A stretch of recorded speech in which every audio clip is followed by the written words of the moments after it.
Good morning and welcome to today's live show. We do have a lot to get into today. We have a big week ahead of us. I hope you all are very excited. We're paying attention to the fact that we have big reversal signals outside of a monthly expected move. And because we have these type of signals and because we still have a chance that this could become more complex, even over the next couple of weeks, we still want to be paying attention. I think that's why I really like us to have some longer streams this week, and I think it's the perfect time to do it. So if you would like to join us after this morning stream over on Rumble, you're welcome to do so, and all you have to do is go down in the description here, which I need to edit because my YouTube, this is actually why we're doing the Rumble thing. YouTube almost didn't let me go live just now. I had to reset everything. I had to sign out of my complete account. I had to restart I had to start everything. It wouldn't even let me go over to my own YouTube account on the YouTube website. So these little things, and as just in cases, are why I'm doing it over on Rumble. And I hope you guys understand that. I know a new platform can be a little bit annoying, but it will be a little bit more exclusive because there's not going to be as many people over there on Rumble. So we can do an all-day stream, have it be a little bit more chill, and focus on what we want to focus on. Okay, so if you're going to want to get that, I'm going to edit the description right now to show you guys that link to get you guys to follow over there if you want to join us for the all-day live stream. I was like ready to go, and then everything started to mess up again. Okay, here it is. So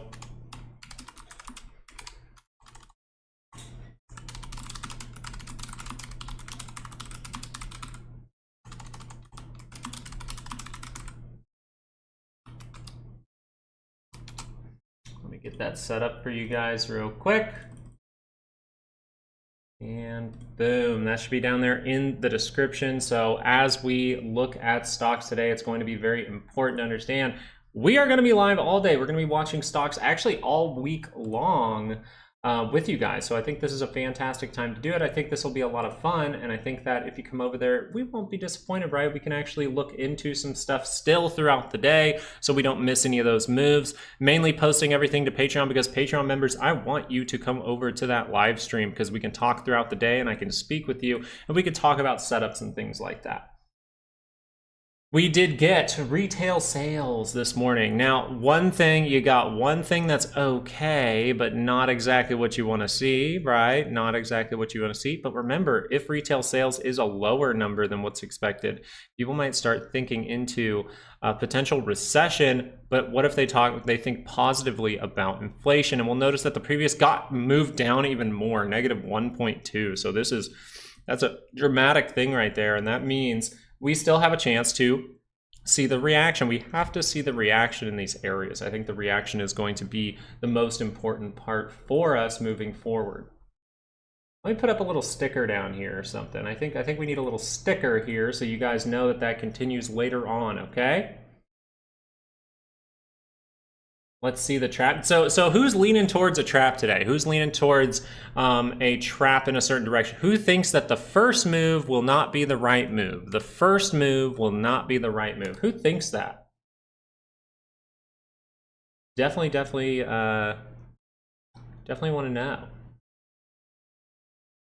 Morning, my friend. Let's make some more money. Let's do it, YS. And we're going to be live all day to do that. So let's go check out some signals all day long. You can go down into Rumble. The link is down there in the description.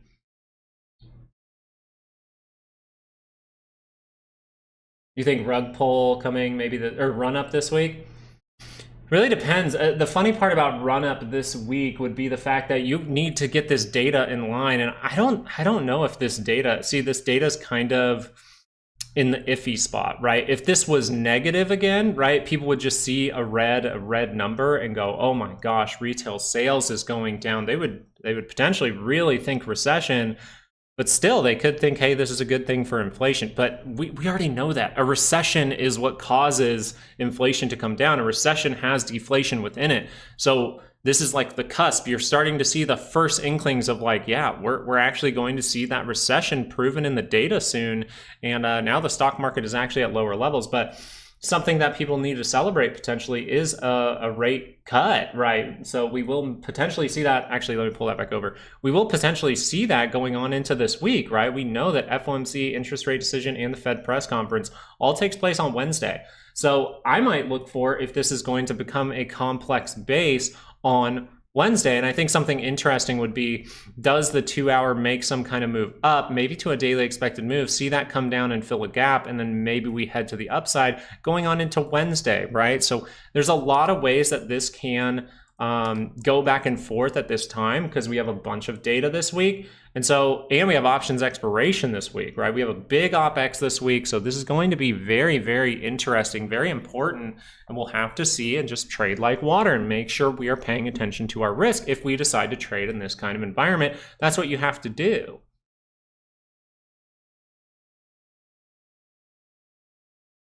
I don't see the link in the description. It should be at the very, very top. I'll go double check and make sure it's on there, but yeah, it should be at the very, very top of the description. I have to hit a save button? Yeah, I shouldn't have to hit a save button or anything like that.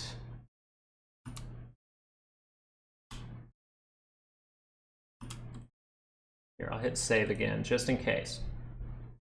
And then I will go check myself just to make sure, because I want you guys to join us over there on Rumble. I know it's going to be a smaller thing and all that, but I think I do really want you guys to come over there because we're going to be looking at stocks, and I want to be as helpful as possible during this week because I think the next couple of weeks are going to be very important. Yeah, it should be right there at the top. You might need to refresh the page because I did update the description down there. You might want to refresh the page real quick.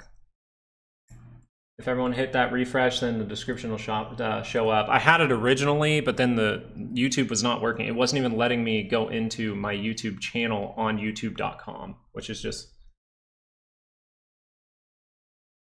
crazy to me. Okay, see if the link works. If it doesn't, you can copy and paste it. Okay, let's see what I don't think today run up. But do we have lower levels to test? But we do have lower levels to test. And I think that's something very key. And the other thing is this gap. I think we really need to be open to this gap getting filled, because look how close it is to the weekly expected move. Look how if you fill that gap and cut the low, people's stops would be taken out, everything would happen. But I think you might want to head to the upside first and make this more of an upside trap. We'll see if this is just going to be a 30-minute move down and up like this. Okay, I think that would be pretty bullish actually. But if this goes like this and then fakes people out, then Wednesday we actually get that information. That would be a very interesting way to actually head higher. So we'll have to see. It's there now. Thank you, TA. I don't see the link in the description. Okay, what about a trap for the trap specters? It might be, right? And what you're overall talking about there in that kind of saying is, are we already done with forming the trap, right? Is this the trap, right? Because this was overall like, yeah, we're going to bounce, and then nope, there's more work to be done. We set up another one. So is this the trap right now, or do we have another one right here? And we're going to make this even more complex. So that's why in these type of environments, it's very much so like bear market. And you just want to be like, okay, this can go in many directions, and it could be pretty rigorous, pretty violent, since volatility is remaining at higher levels. Well, let's look at volatility real quick then, okay? So if volatility is going to give us a signal that this is going to turn back around, remember that volatility is suggesting that there is an 85% chance, right? The volatility, VIX is calling an 85% chance for a down day in the next 2 trading sessions. So if we see something form here, right? What if we see this, boom, and then we see that pullback early on today? We get that 2 hour to actually curl up and then resist off of that 5-day moving average. That can be a scenario to pay attention to. As of right now, the daily scale is trying to cross, so this could be a good thing, but we want to pay attention to if it's going to reverse back around, because volatility is calling some kind of down day in the next 2 trading sessions. And it's gotten the last 3 of those right. The last 3 moves that were plus or minus 10%, it has called it, and it has happened. So maybe we're due for one of those 15% times, you know?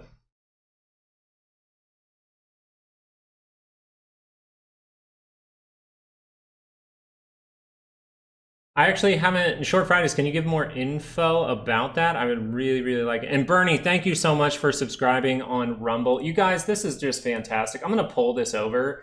Look at this, 61 people and more as we see this keep going, right? 61 people, 64 people now. Fantastic. Come join us over there. Think about it this way, 64 people compared to 12,000 people on YouTube. It's gonna be a good deal, and we're gonna be able to be a little bit more exclusive over there. And the main reason for this is because I have had some funky things with YouTube, and I want to protect our community. And protecting this community could just mean, hey, let's open ourselves up just a tiny bit to another platform. And I know changing platforms is rough. That's why I wanted to give you some tangible, very good value. I'm going to stick with you all week long. I've been setting this up all weekend. I pulled an all-nighter on Friday. I've missed out on all the family stuff. I missed out on St. Patrick's Day. I missed out on the zoo. I have done this all weekend long to try to set up that channel. And you can, if you saw the picture on Patreon, you can actually see how long I was on stream on Rumble just trying to figure everything out. And there are some things to figure out, but it's a great thing. I think it will be awesome for this community, and it causes us to be more safe in case anything goes wrong with YouTube. Hey, if it didn't work this morning, by the way, which the stream was not working, I had to reset my computer. That didn't work. I had to reset my YouTube. That didn't work. I had to sign back into both YouTubes, and I still couldn't get it to work. And then just magically, all of a sudden, it worked. And I was like, man, this is why I want Rumble. So we have another place just in case something goes wrong, we can still reconnect. That's the thing. Because we've had 4 different times this year where YouTube just will not let me stream, or something is funky, something's not working right, and this is a way to do that. All right, guys, but we're still in this show right now, so let's just talk about stocks in this right now. And we do see some interesting things going on out there. It's working nice here, and Richard really helped me out. Richard stuck with me for like 2 hours. Thank you, TA, I really appreciate it. Who she said, okay, to retaliate, they will start bombing USA military ships in Red Sea, threatening trade routes like Suez. Think it can affect markets, or are they just talking rough with threats? Well, whenever you're talking about anything related to, say, war, anything kind of that's battle friendly, a lot of the time I just like to look at oil or something like that. A lot of the time we'll just be like, okay, US oil, it can affect stocks, but is it something that's really going to affect them? And right now you do see oil like this, meaning that the 2 hour looks like it might want to cross down. We see this type of structure and we just go, okay, right now it looks very flaggy, meaning the 4 hour, maybe even the daily scale, but the 4 hour could cross down here and we could go for a test of these lows. Okay, now we are a little bit positive, but a 4 hour has a lot of time behind it. So if you're closing below the 5, you lose this point right here. You're probably going down to test these lows down in these areas. And then if that curls down and never curls back up, this thing could keep going down. So we want that to reverse back around. That is more when I think that news, you could see some kind of effect. Usually when it's something related to political or war in general, it's just like, I usually try to pay attention to something like oil to see what the effect will initially be. And then we'll pay attention to signals in the SPY. But we've seen threats, we've seen Ukraine war for years and years, and it has not affected the market truly. Like if you really think about this, think about it this way. Ukraine, when did the Ukraine thing all start versus where are we at right now, and is it continuing? Well, Ukraine started, what was it, way back in these areas or something like that?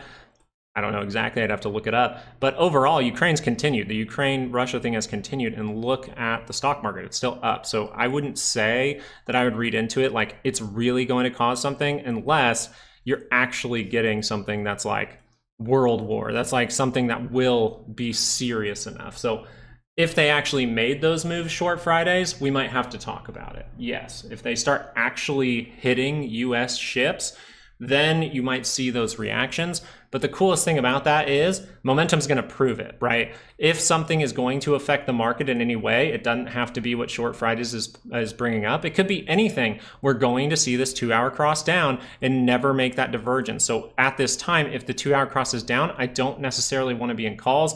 I want to make sure that this part isn't happening. I want to make sure that some kind of buyer steps in and gives me that good point to get back into this play. We are still open for this to be more complex, and I want to be very open to that because bear markets, you always want to be open to that. Not saying we're in a bear market, we're just behaving a lot like one. Oh no, it's a full, is it really a full moon today? Unable to see the Rumble link. Try to refresh the page if you came in earlier. If you refresh the page, a lot of people are saying it's down there when they refresh. I'm sorry about that.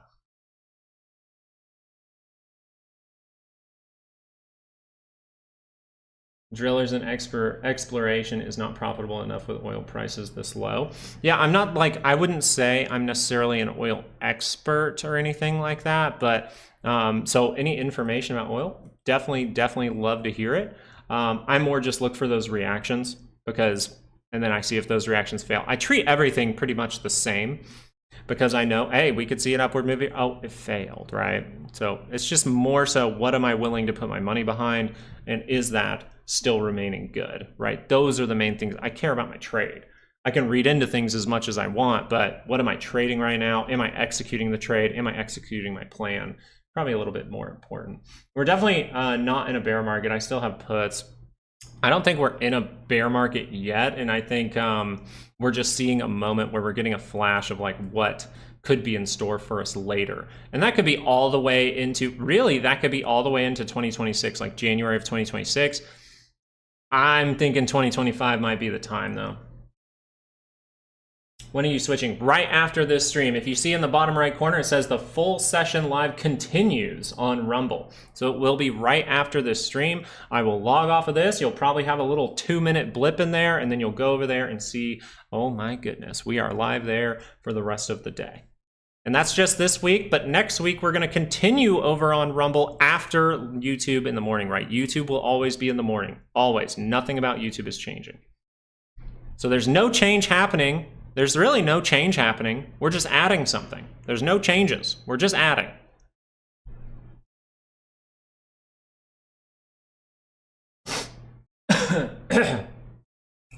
All right, let me see over here real quick. Let me get my stuff set up on my other screen for a second here. Why did that not click? Oh, I'm on the wrong one. That's why. All right, and what was I looking at right here? What did the 10-year do with that data? Because the 10-year, as of right now, 4 hours showing very flat here, like it wants to maybe tip over. We'll have to see. You were able to get a daily cross up for those yields. So it's more so leaning towards upside for the yields. And TLT was actually showing the opposite of that. So the 10-year, weirdly enough, the daily scale has turned up, but the TLT actually has reversal signals suggesting that that's going to subside.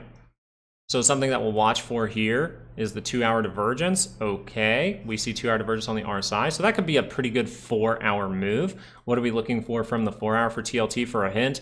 Well, we actually have weekly expected moves down there on Patreon. And if we're able to get past that and we see something like this, watch out, we have big data, right? So this could mean some interesting things. Maybe we go up into Wednesday, and then Wednesday they say, hey, we're keeping everything the same.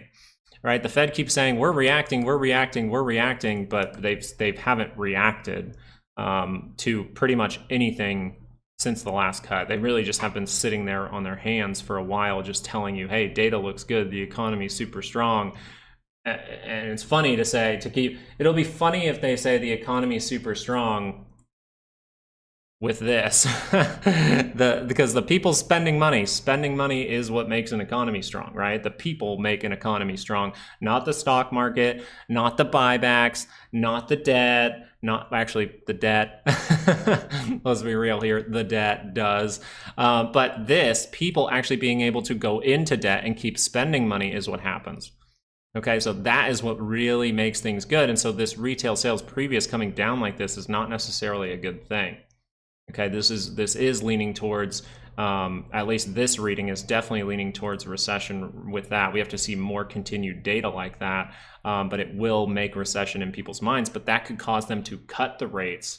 Cutting the rates would be very interesting because we're looking for that celebration. We're looking for the celebration where TLT drops off or TLT goes to the sky and the yields drop off dramatically. Right, that's what we're kind of looking for, because if that produces some bullishness and people treat that as a very good thing, that would really show off like, hey, people are going to go up right as the yields are coming off, which throughout history has shown, hey, that last big move higher, hey, you could see you see a 3 sequence move, A, B, C, and then you might tear this thing down. So we'll have to see. But it is adding up to, it's kind of crazy how 2025 has been, because it's like this whole area from the middle of December all the way to now, and possibly all the way through May, you can see this back and forth behavior, like you're going to be stuck in a bear market that's just going to see rips back and forth and maybe even take you to a new all-time high. It's just the volatility is high. You're not in a bear market, obviously. Oh my gosh, 80 people just joined. Thank you guys. And if you joined, please just say, hey, I joined. All right, just tell me that you're going to be in there, and make sure that maybe your name is similar or something like that, so I know who you are when we are over there today. That is awesome. How does Opex affect? Well, that is where I was actually looking at this morning, right? I was looking at how people are positioned. And the interesting thing for options expiration, okay, the interesting thing that I have noticed in my trading looking at these big options expiration is, whatever the trend is, if Wall Street is the one with all these scattered puts, right? If they want these puts to be worth more money, then you potentially could see the bottom forming on Friday. Like you could see downward prices again this week and start to really create that more complex base on Thursday, Friday. And you'd be finished basing out on Thursday, Friday, and then start to see a big reaction next week. That's how I've noticed it's happened. But if they don't, if the job has been done and they want to catch all these people by surprise on options expiration, they could send this thing higher right now and not pay out anything below 580 and just show a mega squeeze. You can see max pain is all the way at 585. So you really see how, if retail is the one that owns all these, we could potentially be seeing a lot of those positions get closed by Friday. We could see a big upward move. So that's all we're paying attention to. But over there, that's what we're paying attention to. But we have to see it proven here, right? If we're going to head down, then let's see if we fill that gap and head back to the upside, right? We could do this. We could go up today, see this, drop down into tomorrow, keep it going, see that 2-hour cross, then curl back up towards Wednesday when we get different info.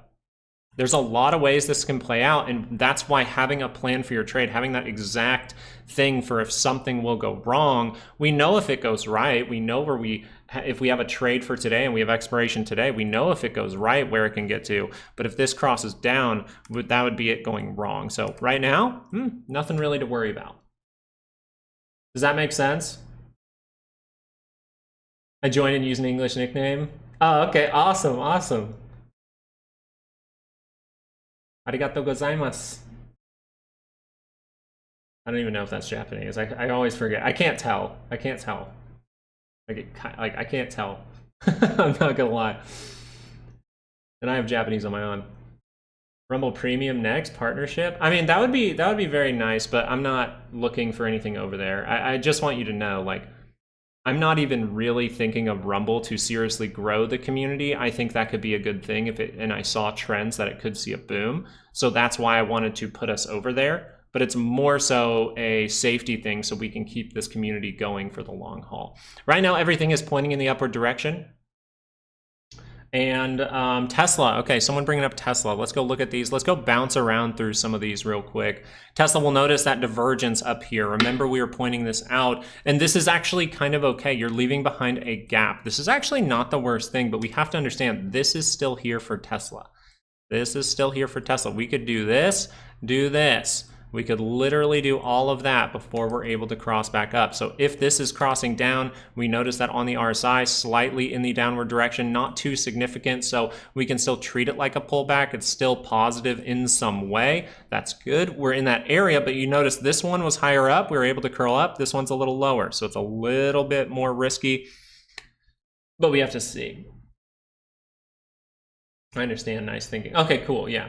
It's mainly just if it's, and you'll start to, I think like real life, you'll start to realize that if you stop doing things for money and stuff like that, and you just do things that people find valuable, the money will come, kind of thing. The growth will come. This will come. This will come. This will come, right? If you just do things for the right reasons and you prove that you're doing things for the right reason and trying to do the things that you're setting out to do, then the other things will come. Your life will get better. And in this scenario, it would be, hey, our Rumble channel could get better if we do the right things. And I think that's perfectly fine.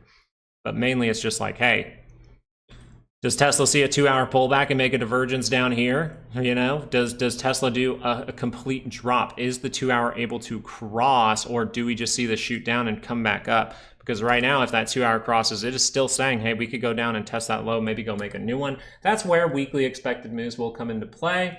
I want to make sure to have those up. I am going to be discussing stocks very heavily and giving as much info as possible. So we will be mentioning when things are hitting weekly expected moves, especially over on Rumble towards the end of the day. Because towards the end of the day, that's usually when big money makes decisions. So we'll be live all session long, but if we start to see reversal at the end of the day, that's where we want to be paying attention, I think, the most. Let me turn this on for you guys so we can see, make sure you know what we're looking at. Let's click through a few of these. Apple, very interesting. Remember, if this continues to be lackluster, we want to see if that 2-hour ever needs to make that divergence point. I do think Apple needs a more extended move to make that divergence in some kind of weakened channel here. If it's going to end up being just a bullish move, it would be really nice to get to this gap fill, see that first pullback to test the 5 and head higher. Those are really the two scenarios from this price action right now that I really like to pay attention to. Can Apple build up better using a higher low, or does it need to trick people one more time? Or is it just going to keep dropping, right? We want to make sure things are confirming. 4% down for Tesla. Be careful if this 2-hour, maybe even, let's see the hourly. See if the hourly gives us a hint. It's just more like I'm going to be cautious. I know that gap is there. I'm going to be cautious. Yeah, see how the hourly's right there? I'd potentially be using the hourly for management of risk, and then going right back into a 30-minute in case it curls up off of that gap fill. So I can use the hourly to manage risk in my plan, right? There's multiple ways to do things. Just figure out what's comfortable for you. I have my way of doing things. I have my way of decision making. And if it helps you out, that's awesome, right? Amazon is something that I'm paying close attention to. What would I like to see? Well, I would not like to see this hourly curl down, okay? Because that would just fail the divergence on the hourly, right? That's pretty simple. So if I look at this 30-minute, maybe even the 30-minute causes me to have to make a decision here as well. We're not seeing the double bottom actually confirm above these levels just yet, but everything's still positive direction right now. So we technically should be talking very positively about this. I think Amazon looks good, and I think Meta looks good, but if Meta curls down on the 30-minute, it is even closer to going negative. So we want to be aware that this can happen for Meta. Just note that a lot of the weekly expected moves have shrunk down, right? We've had a couple of weeks where the weekly expected moves are large. Now they are starting to get smaller, right? They are starting to get smaller, and that's okay for us. That's okay for us. It means that more so invites something unexpected to happen. But thank you guys so much for clicking that link. You guys are awesome. Appreciate you guys. And I look forward to streaming with you guys all week long. I hope you guys are excited to hang out with Lucas a little bit more. Not going to be too annoyed. AMD is a rockin'. All right, let's go look at AMD. Remember that one? It hasn't been the nicest to us in the past, but gosh dang, that's why that divergence was there, man. That is why that divergence was there. Great move from AMD. Great move from AMD. Look at the 2-hour divergence. Daily is starting to cross up here just yesterday or on Friday, and boom, to the upside. Now, we did leave back behind a gap. We do see that we are reacting to a key level where was the block that broke us down, but we're actually testing the high of that level, which kind of adds up to this thing's going pretty positive, right? This thing's pretty positive. So if we curl down and fill that gap, that might just be a test of the 5. And we don't have to fill that gap. We can always leave it behind, see this thing curl down, and then we need to see that next big move to the upside. So very nice from AMD. I was like, that's the, you know, someone was asking what was the best signal you see, and I said AMD is like insane looking right now. The other one that's a little late to the party was Google. Google really showing some nice things here. Google confirmed the 2-hour divergence as well. So everything is confirming 2-hour divergence right now. We just have to see if something goes wrong. All right, we just have to see if something goes wrong, and that means that VIX down day, maybe tomorrow, could just be a little 30-minute, 2-hour pullback. We'll have to find out. It's very nice. Let me look through some of these. Even Tesla, we really want to be watching this. We don't have to go fill the gap. We don't have to, but very interesting move so far. AMC and GME starting to see a little bit of upside. DJT seeing that upside with the divergences. Now, this is a very downward trajectory here and not the most significant of divergences, so we always want to be open to if this is just going to hold in some kind of flagging pattern and do this for a little while. Watch if that drops down into this zone one more time, right? We're just aware of how things can go wrong, but I think we know at this point that it seems highly likely that we're building, that we built a base, and if this base can hold and we end up going to higher levels first, that would be pretty awesome. If we could see this touch early on in the week, I would love that. If we could see this touch of about 584 early on in the week, we could use that monthly as support then, and then see this thing curl up again next week, and we would end in that weekly expected move. Right? That would lead you into Friday. I think that would be amazing. We'll have to see.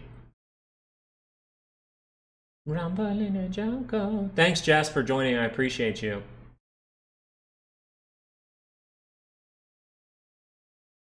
The 15-minute squeeze on GME from the end of Friday. Let's go check out. GME doesn't have the best signals, so this one's interesting. I believe AMC has the actual reversal signal just on the MACD, not on the RSI, but fantastic. It's a good signal, just not the best for GME. The only thing you had for GME was the little 30-minute in here, but it was very clean, very clean. Yeah, let's go check on the Russell real quick. Let's check on IWM. I'll even update the levels for you guys on IWM right now. The levels to pay attention to for IWM to the downside, and this is a good way to see. Look how big this is, right? We're gonna draw this a circle. Okay, we're gonna draw a nice big circle there. And then we're going to update those weekly expected moves. To the upside, we have 209, what was it? 209.79, right? 209.79. And then this right here to the downside, we do have 195.99, I believe. Oh, not a 3, not a 3. Yeah, 195.99. And now we'll see, like, if we hold that circle and we go like this, oh, look at that. It shrunk a little bit. So that might mean we need another couple of weeks to shrink these even more, so something unexpected can happen. But right now we're seeing that breakout moment, so we want to be aware. If IWM is able to react to the upside move, that would be fantastic. I mean, look where you're going to go to, potentially the breakdown area. If you can get really, really bullish, man, something like this would be crazy. So I think you might react up to these levels or even just the weekly expected move. And if you can hold structure there, you really see how we could potentially head higher, as long as this is good. Now, the 30-minute is very positive for IWM at this point. So even a pullback from here, we really wouldn't be leaning toward a new low. Actually, the way that stocks are structured right now, a new low would be kind of surprising, but we're aware of how it would happen. We're aware of how things could get more complex down to that weekly expected move, but we notice how positive these 30 minutes are going. So in order for this to, it would have to be a pretty good sell that then maybe gets a bounce and maybe you see another thing and maybe you hold all the divergence points. That would be very, very nice. I'd be scared of this drop though, my goodness, because that could be like some kind of slanted head and shoulder at that point if that happened. We'll find out as more price action comes. As of right now though, we're just seeing a reaction up to the daily expected move.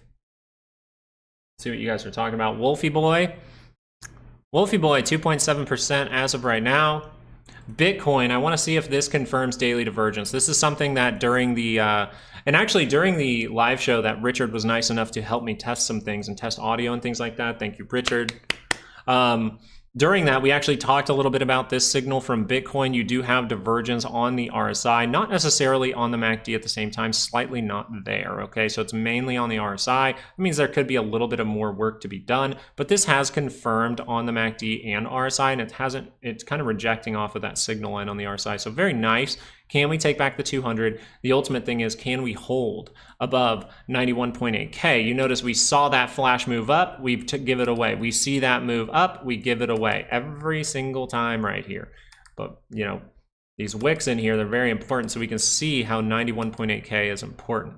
And what we did during that show with Richard was I went through and added all of the weekly expected moves and just showed off the chart while I was updating them. So we have them all updated for us. It's very nice.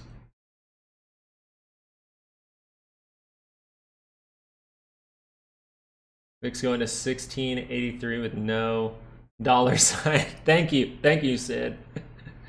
INTC, let's go look at something a little bit different that we don't necessarily pay too much attention to. Very, very nice. 2 hour looks pretty interesting. I don't think I would really call this divergence. I think it'll show up on the 30-minute. Yeah, okay, shows up on the 30-minute, really close to the center line, causes that 2 hour to, you know, every once in a while you'll see this where you don't need to make that 2 hour divergence like very cleanly. You'll just see some kind of rip, and guess what? You ripped to a perfect level, really. You ripped to a great level. Even if this wants to back off on the 2 hour, it would still say it's likely to be some kind of pullback, maybe a retest of the 5-day moving average before it's able to curl up again, and you could potentially make that good little bit of structure to head higher. Now we'll see if that even happens. As of right now, if that positivity continues, you can start to use this level as support if we see a little bit more positivity than this. But you did leave behind a gap, and that's why I'm kind of talking about, hey, the 2 hour might need to pull back. We're overbought at this point, so just be aware of that. When Microsoft finally releases their quantum computing, what X factor do you think Microsoft stock will climb? I really think the thing we want to pay attention to in the signals are for Microsoft is the fact that this daily is so damn low. Okay, I want to show you something, okay? The last time we were at levels that were kind of like this, just a tiny bit deeper on that actual MACD, not necessarily the signal line, but the MACD was a little bit deeper. What did we have to do? We had to see those big buys come in, see a big drop, and then confirm that as a higher low. And you notice that was how this really reversed back around for the next big push. And then we continued to make some stuff along the way to break out, which is just great. So that's what Microsoft is potentially going to have to do here in order to continue to be positive and start to break through key levels. It's going to need that big move, then it's going to need that possible pullback, then it's going to need a big move, then it's going to need that pullback, then it's going to need a good move. And if we just watch this like a swing trader, we'll see it, watch for divergences if they pop up. So as of right now, I think we need to pay attention to the fact that the MACD is saying lower high is the more likely scenario. We're in some volatile times, but if you can see that move get pretty positive, that can be a good thing. But you could literally just go get a retest of this area and then just drop off, and that would look exactly like this. And if that confirms down, you gotta treat it with caution, right? This, if you didn't treat it with caution, right, you see the higher low, even though it's positive and you didn't treat it with caution, bad things. But in this area, you see this, and then it curls down on that 2 hour. You gotta be watching those type of things. Microsoft, I think that would be a great thing. The only thing I'm worried about when it comes to quantum and AI is the fact that we don't necessarily have a consumer product that is profitable. We don't really have that consumer use that is profitable, that people are willing to pay for. And that's the thing I'm a little bit worried about when it comes to AI and quantum computing. I mean, people use it all the time, but they always use it for free, right? And it takes way more energy to do that than to have a Google search. So we have to understand the energy costs that these companies potentially have.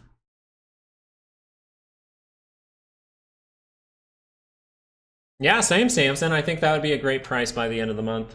It's a rough one. This is why I said VIX 1683 in your line. Target for VIX for Friday 2 hour head and shoulders is 1683. Let's go look real quick.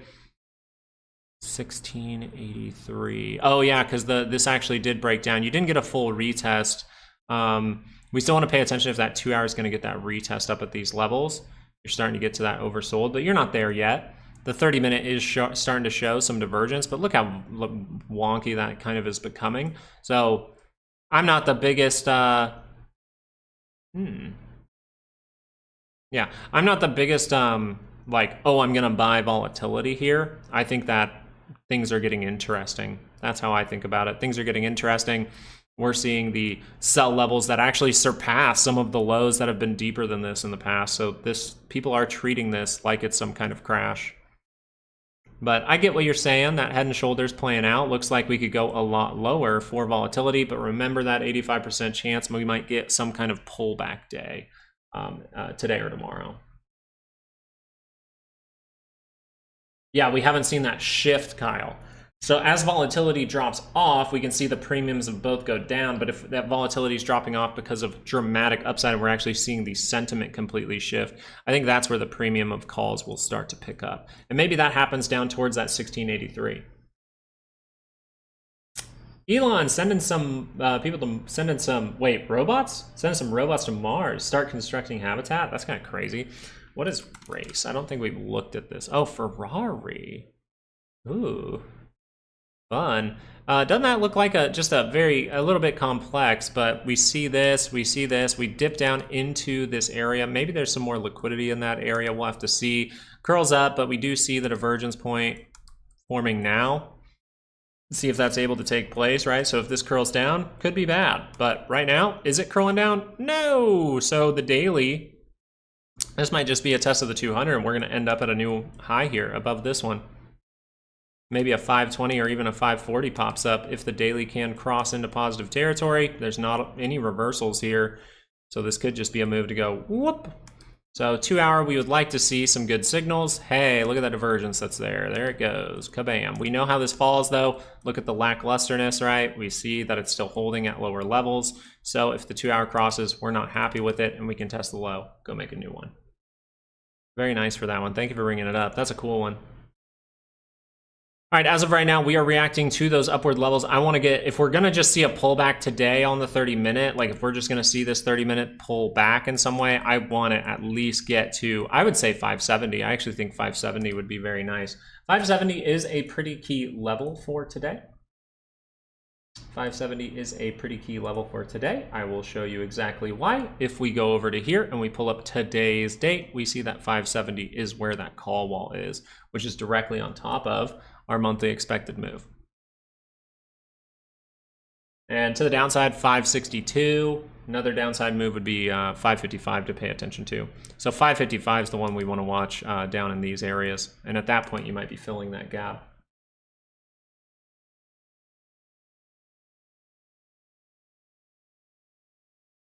Okay, I need to get everything over here done. Okay, there we go. Needs to be touched. When you say buy volatility, can you provide more detail by what you mean by that? You mean buy calls or puts or what? When I say buy volatility, usually I mean that in a bullish way. Yeah, when I say buy something, it means I'm going to purchase something, right? I'm going to buy a Coke. I'm going to buy this. So buy volatility means I'm potentially taking a call. Selling volatility would mean selling type things, right? Like puts or something like that. Yeah, sometimes with volatility, I do talk not the best, and that's just something with me, with my brain. I kind of talk what's in my head out loud, and I understand that I need to be a little bit more clear. Like I'm not going to buy volatility to the upside, is what I should probably say. Been a long time since I've been in here. What the hell is this? Rumble? Well, Rumble is just to keep us a little safe. We've had experiences in 2025 where I've said DAX, which just saying DAX right here, just saying DAX right now could potentially flag this video because, you know, they think I'm saying VAX or something like that. We've seen that, which just makes me go, well, if they really wanted to, they could shut my channel down at any time. I don't like that. So just to make sure to keep our community safe, that is the other side of my job, right? My job is not only to be helpful with market moves and produce content, but my job is also to make sure that I am doing the right moves for our community. And I see that as a potential risk. I'm not making any changes to the YouTube. YouTube is staying exactly the same. We are just adding something new and it's going to be on a different platform. Every time the move's 10%. Yes, it's a very simple statistic. When VIX is, okay, so when VIX is up by more than 10%, that means you most likely had a down day in the market. Which means if it's up by 10%, okay, then you have an 85% chance to see the SPY have an up day in the next 2 trading sessions. All right, and on the other side of that is if VIX is down by 10%, well, then you most likely experienced a bounce. That's this right here is what you experienced, and you went down by over 10%, about 11.6%, which means that in the next 2 trading sessions, SPY has a chance to get a pull, some kind of downward day, right? And that would mean volatility gets some kind of up day. So hopefully that clears it up a little bit for you. Yeah, it's just a little stat, but it's gotten it right the last 3 times in a row, which is very crazy. One thing that is great about Tesla here, that gap is outside of the monthly expected move that is below you. So very, very cool for Tesla. I'm going to talk about this for just a brief moment. This wick is very cool for Tesla because it took you outside of a monthly expected move again, and now you're seeing that buying pressure come in. That's very, very nice. Yeah, we'll go check on the dollar real quick. Dollar, really key here to be paying attention to the dollar because we could potentially see reactions from our zone. Fantastic. We did not. We actually got that bounce that we saw with that 4-hour divergence. It gave it all up. That was the management there if I was trading UUP or something like that. For the time being, we want to see what is forming on the 4-hour chart. Again, though, look at this big curviness here. Curviness here. Now, this 2-hour divergence might be allowing us to create some kind of tapering moment. We could see the 4-hour move down to the bottom of the zone and then see a reaction. And guess what? You tapered because this was falling, falling, falling. Look at that. No tapering. Now we get it. Get it again. That would be fantastic. So I would be looking for a 4-hour divergence. If that 4-hour divergence does not complete, then the dollar most likely will keep heading down. Yeah. Ultimately, you need the daily to curl up, and you're potentially going to see that soon. I think you're going to see that once you get that 4-hour divergence to pop up. PCC is up a lot. We have a lot of people bearish. While this is squeeze now. This is squeeze scenario. If this continues, we are squeeze scenario. If you continue to short this, and stocks keep moving in it invites squeezing to happen. AMD looks fantastic now. Whoever asked me, I don't remember who asked me like what was the best looking divergence. I was like, AMD is the most significant. Now, has the trade been achieved, right? Has AMD overall done what it was supposed to do with the signals that we have? Well, let's go look at that for a second. Okay, we do see the 2-hour divergence is what we were playing. So is this trade over?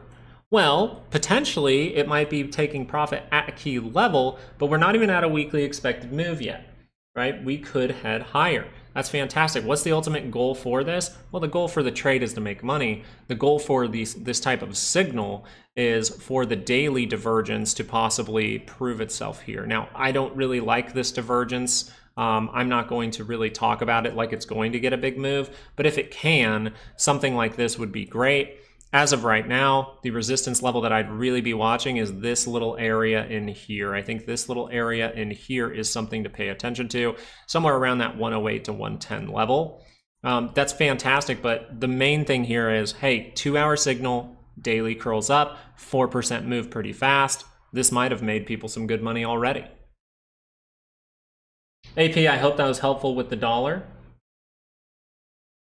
Baba's looking pretty ripe. All right, let's see. Are we squeezing over in China too? We'll have to find out. Nice. This is that consolidation we were talking about, looking for that breakout moment. Aware that a trap can be set here. Aware that a trap can be set. So if I was trading Baba, man, I would log in right now. I would go in right now. I would try to make a weekly expected move as we've only had 30 minutes of price action. I would try to make a weekly expected move really, really fast. Have you talked about Apple? We did a little bit this morning, but very briefly. Apple's a rough one. Apple's the rough one, and that's why I was telling,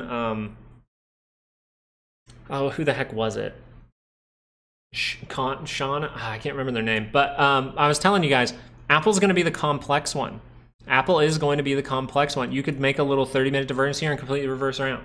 You could completely reverse around and squeeze with the market if people are still buying puts on it, and boom, to the upside, you make a higher low. Right, but this one, I don't think the trade setup is obvious, right? All the 2-hour charts we've looked at over here, do any of them look like this? They don't, right? And I'm glad you brought up NVIDIA because I'll show you the difference between Apple, which looks like this, and you're like, how do I make a decision with that? That's probably why you're asking about Apple. You're like, oh, this is kind of hard to make a decision.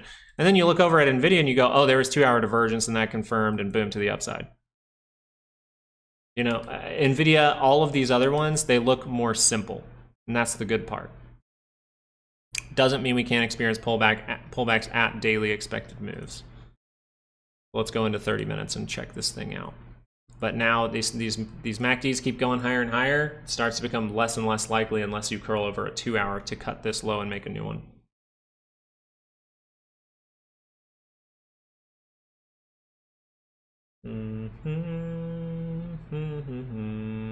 Corey, I hope you get that. It's just Apple seems to me And Apple's done this a lot over the past 6 months. I love trading Apple, but it seems like Apple's signals are a little more complex. I believe the last time Apple's signals were very, very, very clear when we talked about it with earnings and we said there was a golden setup. Like, that might have been a full year ago when that trade set up.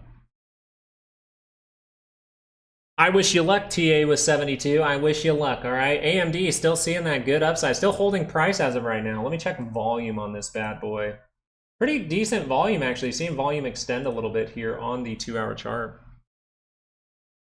Yeah, good luck, guys. Good luck this week, all right? But luck doesn't have to be everything, right? You need a little bit of luck, but let's just make sure we're accountable for our trades, understanding that we have a plan, and then making sure to make those moves on the plan. At the end of the day, our finger still has to touch the mouse. Our finger still has to hit those buttons.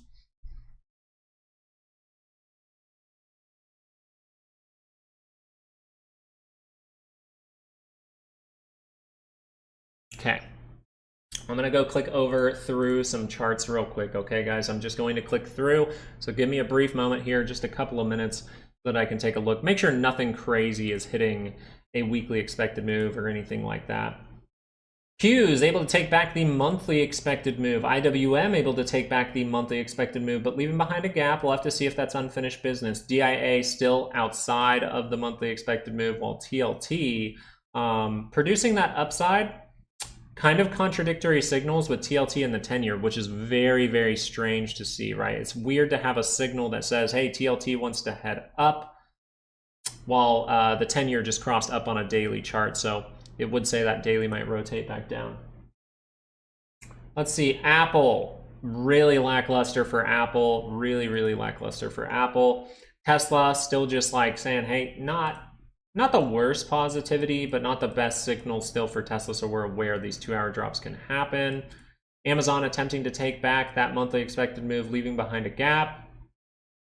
NVIDIA using the monthly expected move as support. I mean, if you don't believe in monthly expected moves and you're not a part of Patreon, man, if you could see this NVIDIA right here, you would be a believer. 2-hour divergence exactly on the monthly expected move. And you get that good support to come in, which tells me they don't want anything unexpected to happen to NVIDIA. Very interesting.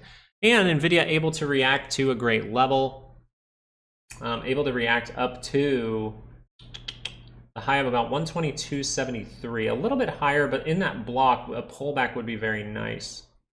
I don't know if you really want a 2-hour pullback, still at risk of dropping to go fill a gap down to 108.71 if the 2-hour can cross. So that one, I think you more so just want to see a 30-minute pullback.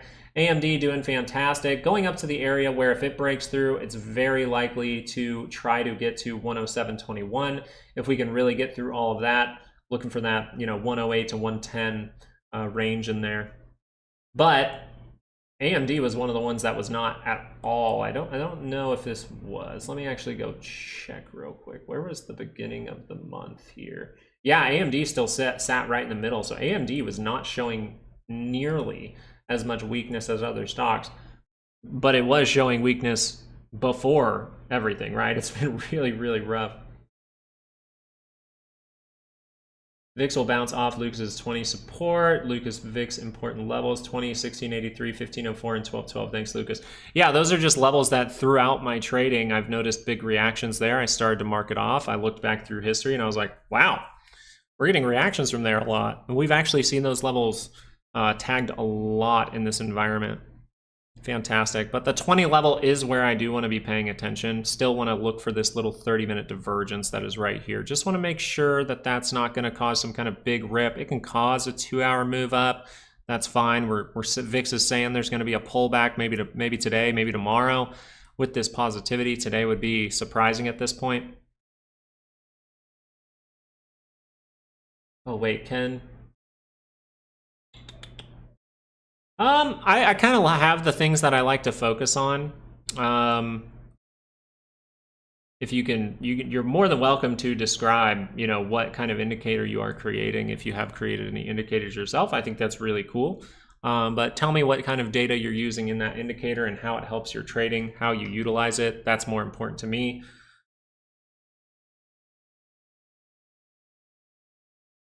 Is it helpful to your trading and why? Why is it helpful for your trading and why should we be looking into it in this community? Ken, I respect you. That's great. That's cool. Go make a, I've tried to make indicators too, and I always make them, and then I'm like, I'm like, it works. It just looks like crap because I'm not the best with the code. Hope we rip. Hey, Kalani, I hope so too, if that's the way you're positioned. I always hope that you guys are winning out there. Something I want to check was VIX 9-day, because sometimes VIX 9-day has some interesting things here, and you'll notice, it's holding up a little bit better. We'll see if this thing gets some kind of curl up. No divergence here though. This could just be that 30-minute move that pulls down. See if it can react a little bit higher and take back that 5. That would be interesting. Alrighty, what else we got going on here? Let's see, Wolfie Boy seeing some interesting thing. Mags, Mags starting to not see that positivity. Starting to drop down here. That looks very controlled in here. Pretty damn controlled, almost like continuation. So let's be aware that a 2-hour move down can still happen. We can always make a more complex base. We are still negative on this 2-hour chart. Sorry, I'm switching around a bunch. I'm going to keep this on the 30-minute for a bit here. NVIDIA giving it all up. I am going to be checking stocks on the other charts.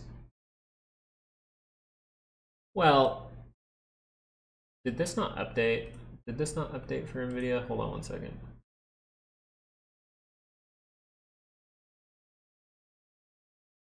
Yeah, that didn't update. Okay, so some of my lines did not update here. Yeah, some of these didn't update, so I'm going to have to go through these moves. Damn, why the hell didn't that update? Ugh, annoying. Sorry if that leaks into the other screen.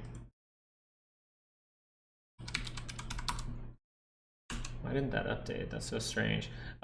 Still pricing in a pretty damn big move here, but still lower than last week for NVIDIA. Okay. This is awesome. Gosh, if you have weekly expected moves for NVIDIA, you're just like, I love this right now. So if NVIDIA does get the 2-hour pullback, even a 2-hour, right? 30-minute, what are we seeing here? Hold on.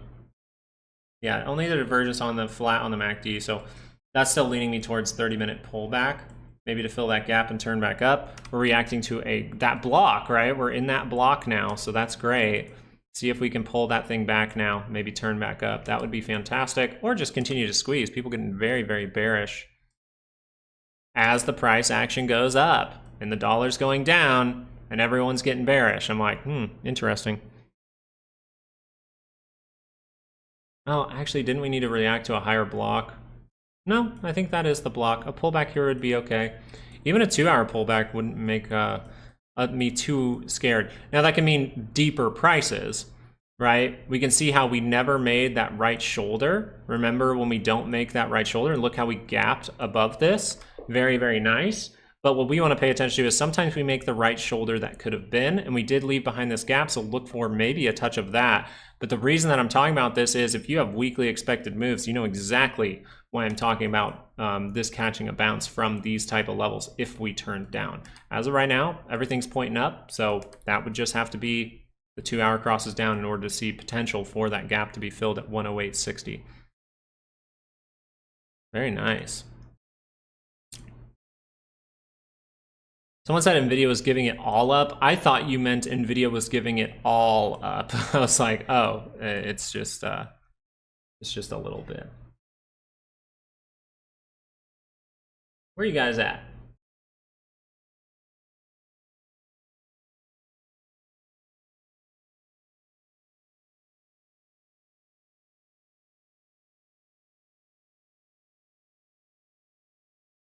It's definitely not priced in. I mean, unless they just have the most lackluster event possible, I don't think that's priced in. I mean, look at the daily chart. Unless there's more bad news. If anything, you would say anything bad might be priced in, and now we're seeing that reaction. But are these people getting, overzealous? Are they just buying because there's an event this week, and then they're going to be caught off guard, and then right when they think, oh, the event's bad, it turns back to the upside, Mainly just watching the signals, though. I'm not really trying to read into how people are looking into an event. It's just not the thing. The point here is the buying was able to take you high enough that a 30-minute pullback or a 2-hour pullback would be the most likely. Crashing down to lower levels, not likely, possible, but not as likely, especially according to your weekly expected moves, which you can grab right now on Patreon. Very, very cool. Very cool, very fresh, very new. And we see even here, we did not make that right shoulder. And this is what I'm talking about. NVIDIA and the SPY could do this, but look where that weekly expected move is, right? So we'll have to see. Yeah, Suri, you scared me for a second there. I was like, NVIDIA's giving it all up. I was like, shit, it's down 5%. No, it's down 0.5%. My bad.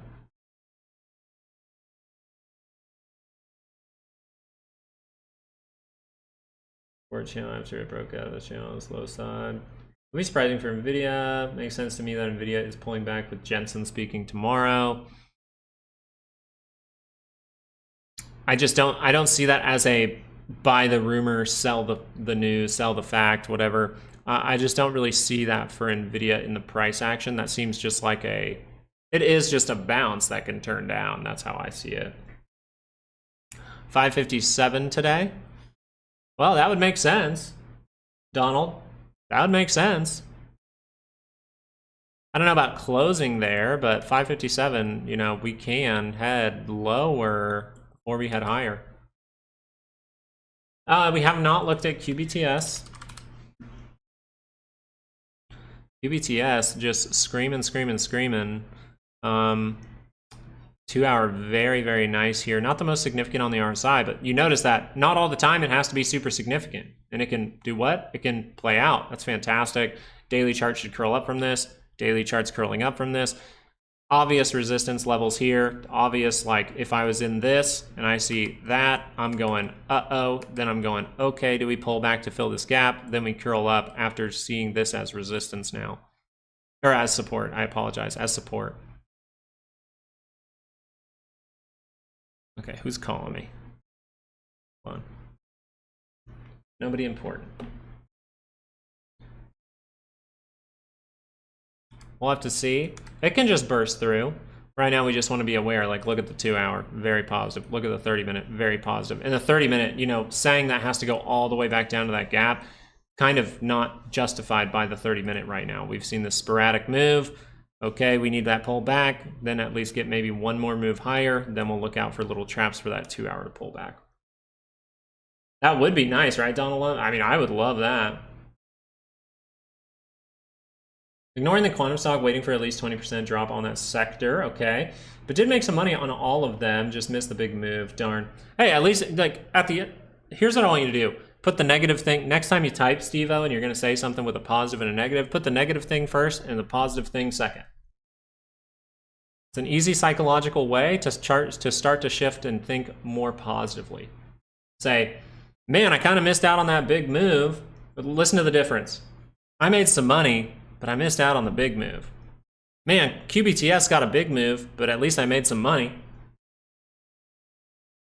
Make those little changes, man. Let's stay positive. Stay positive. I know you're not negative. I know you're not negative. I just wanted to have some fun with you for a sec, all right, Steve-O?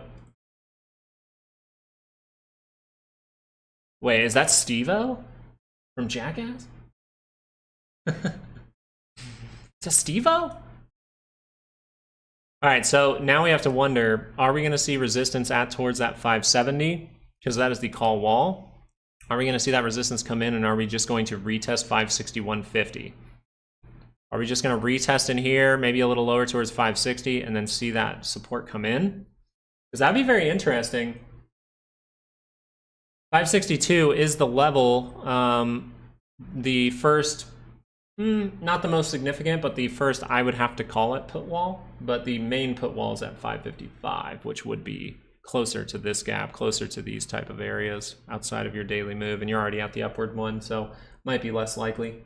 Those people are most likely trying to double down right now or something, and that's why you're seeing the PCC go pretty nuts here. This is good. We want to see this. We want to see more of this, because remember what we were lacking throughout this whole time we were like, we're really just lacking a lot of people going up to these areas. We know the put volume's high, but we want to see it in the CPC and the PCC. We're starting to see it now, which means this week is highly likely for people to take maybe even big bearish bets as we actually head in the upward direction. That is a recipe that could cause a squeeze, but we're aware of how it could go wrong.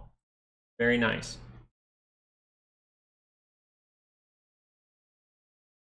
I fell from an airplane 10,000 feet up, but at least I had a parachute. Hey, facts. Yo, facts. What if the guy next to you didn't? Wouldn't you be thankful? QBTS, what a move. I wouldn't be able to tell you exactly what to do with your money, but I would say if you have a plan, this is not the best buying. And if this 30-minute turns down, it's not the best decision to say that this stock is going to keep going up, right? If this 30-minute rejects down off of the 5, I mean, what does that look like? Let's look at some other things. Well, we could go make that divergence point right now. Either way, though, this could be a bigger drop, right? This is it going down. When this crosses, it says, I'm going down, right? It is not squeezing or anything like that. It's very, very controlled, and it's at the 5-day moving average. So this would mean if that 30-minute cross, you see a closing bar below the 9, you start to cross down on this MACD, you're going to cut this low most likely and go make a new one. You would potentially want that tapering off moment. We see that this is pretty down, down, down. We want this to go like this, maybe drop for a second, maybe give you that double bottom. That would be nice, but we don't see anything like that yet. This looks a little bit risky. Apple's going to be the tough one. You chose the tough one. I hate to tell you that, business. Okay, I hate to tell you that, but you chose the toughest one to really pull off here. And the reason why is because this does not have 2-hour divergence. Like almost everything else has 2-hour divergence. This one does not. Now, that could mean big things, right? If you don't have a 2-hour divergence, then that thing pops. You're going to see, while people are still extremely selling a stock, you could see dramatic upside, and that could really trap people, right? But usually you do see those divergences pop up before you see that trap fully set. So maybe this 30-minute needs one. But the 2-hour is just negative, negative, negative. That's why this one is going to be really difficult. Yeah, so you're looking at your plan if things go wrong. And I would just say, you know, if the 30-minute turns down here, calls will most likely go down in price for a little while, right? Because the stock's moving down. But if that thing can whip back up, it might just mean, hey, management of trade turned back up, right? But I'm not gonna stay with Apple. I think there's better options out there. Wolfie boy giving it all up too. People still getting those puts in there. SPY 566 is a fight. Yeah, seems to be right now. My suggestion to you is really look at the stock and see how it's moving right now. And if it looks flaggy to you, look for a way to understand, hey, I only have 2 weeks till that goes out. So can a 30-minute move down hurt me really badly in negative territory? That's what I'd be looking at, and I'd be thinking of all those things myself. And then I want you to understand, if that 30-minute curls down, yeah, Apple can make that 30-minute divergence, but it still could become more and more complex. The 2 hours super deep there. Might be better options out there. But yeah, it sounds like we're not making a plan before we take the trade. And this is why I almost want to make booklets that is called Trade Like Water, Plan the Trade. And then you get a booklet and you can write down your plan for the trade. I would really like to do that soon. If anyone has a hookup, let me know. As far as, what is this called? App Lovin' Corp. You're reacting to a great level. This is great. This is a very good level to get to. Great consolidation in here. Holy crap, what a good consolidation. My goodness, such a good consolidation there. So we're actually seeing that turn back to the upside. Retest of the 5, nice. You're in that area where it curls up. Hey, positivity's there. That's great.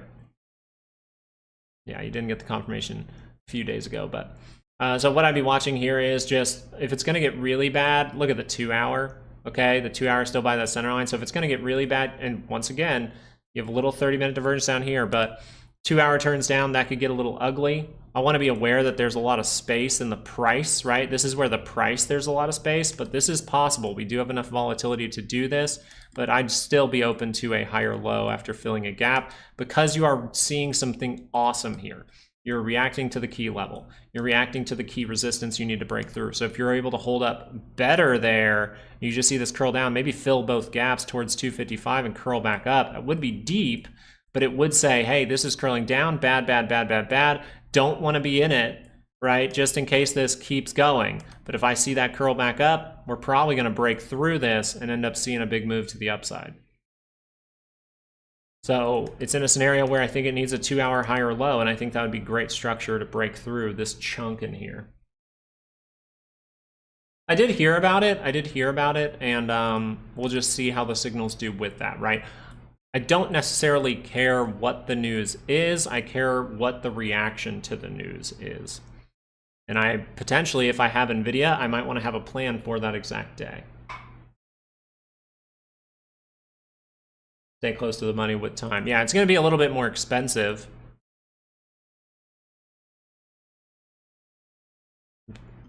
But I think you're okay to call that out.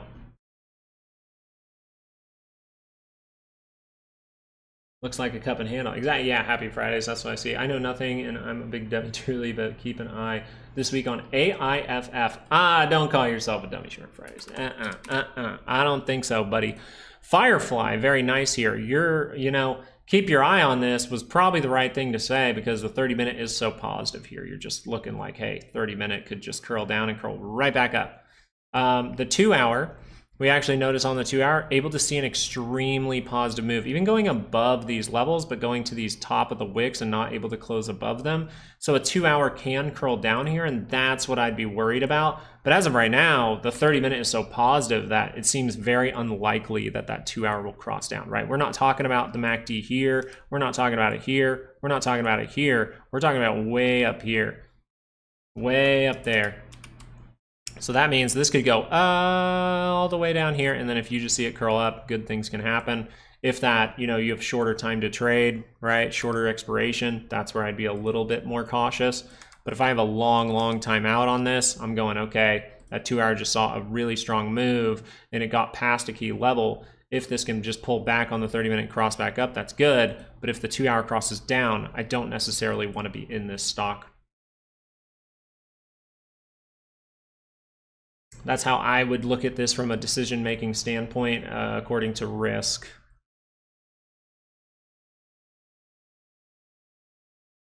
Same thing goes for the SPY, right? 30-minute curls down, I'm not terribly worried anymore. We're starting to get to those levels where you start to worry less and less and less. But if the 2 hour crosses down, we can go all the way down and fill this gap towards 250, even go to a weekly expected move. So we got to treat it cautiously. Very nice.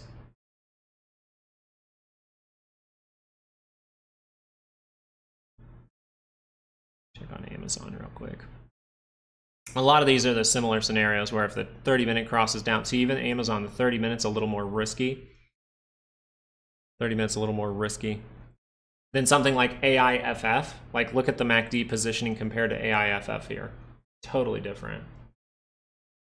A basic explanation of how I read the chart. I look for reversal signals using weakness and momentum signals and things like that towards weekly and monthly expected moves. That's it. Right? And a very, very simple way to understand why this keeps breaking down and down and down is because you've never been able to take back this blue line, which is the 5-day moving average. We just have it showing up on the shorter time frames. Now you're seeing something a little bit different, right? A chance to take it back, remaining green above the 5, right? That is much different. So something is happening here. It doesn't mean bad things can't happen. This can't fail, but it is saying this is exactly what you need to happen in order to build back. AMD looked great. It can go higher, right? It can, and it continues to do so. I'm more looking for if it's going to keep the positivity going. You can see a pullback at any time. Look at this 30-minute, man. Look at that 30-minute. But if it's going to keep screaming higher, looking at that 108 to 110 range, 2 more points higher, and then I would start to pay attention a little closer to resistances coming in. We haven't really looked at Google. Where the heck is my Googs at? So Google, once again, kind of like Amazon, a little bit more like, if this crosses down, it's not necessarily a good thing.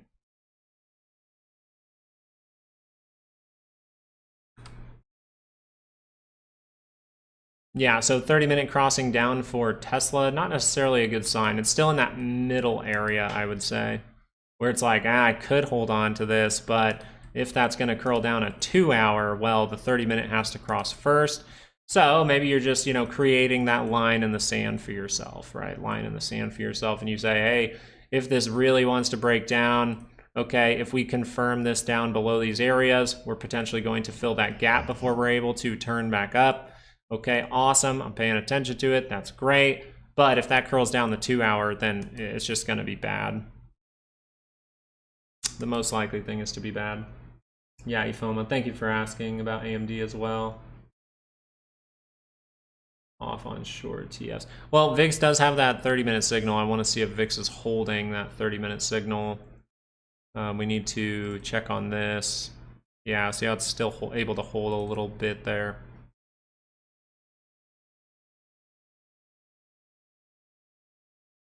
Yeah, Steve-O. It is, and that's how these times are. These times are, you're buying in a fearful time, right? If you're buying in a fearful time, yeah, you're probably going to be nervous, right? You're going against your emotions.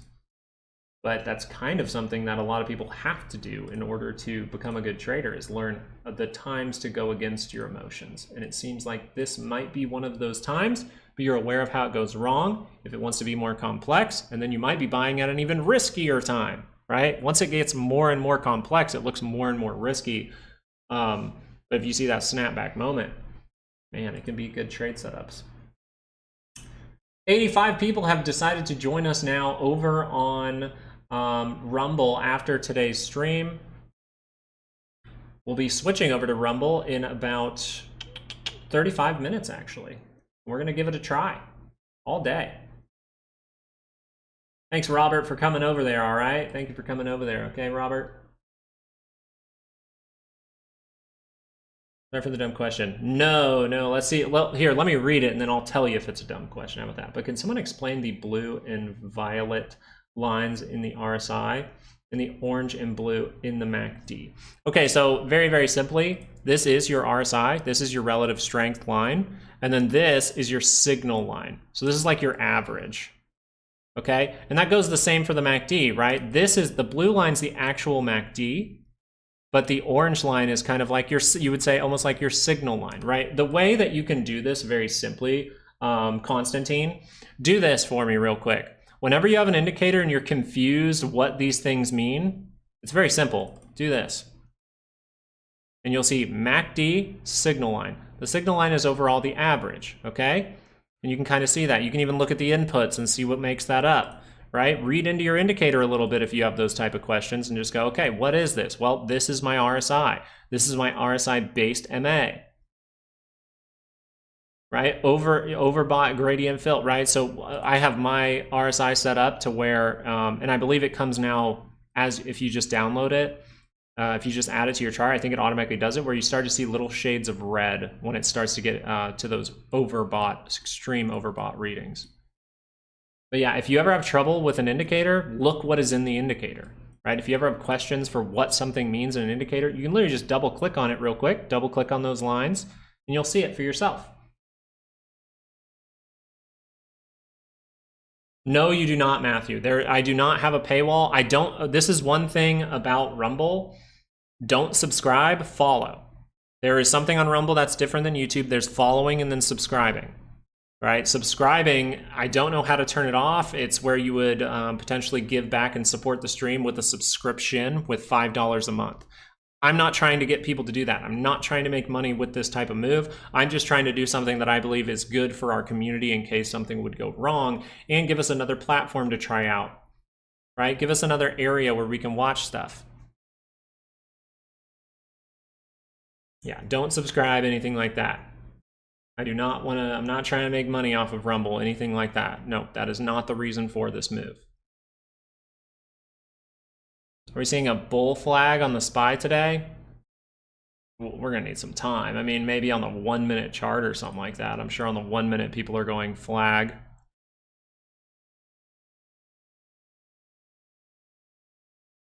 You will have to make an account, Matthew, and I understand that that is slightly annoying. I understand that. It's annoyed me before. I've done marketing, and I understand that one of the worst things or hardest things to do is get people to go to a different platform. But if you do it, I'm going to give you something great. I'm going to be live the entire day, every single day this week. We'll do YouTube in the morning like regular, and then we'll switch over to Rumble. They seem to be better than the Met. Well, let's just go check on IWM and see how that's going. Let's just look at this. What's the reading of the MACD here? Okay.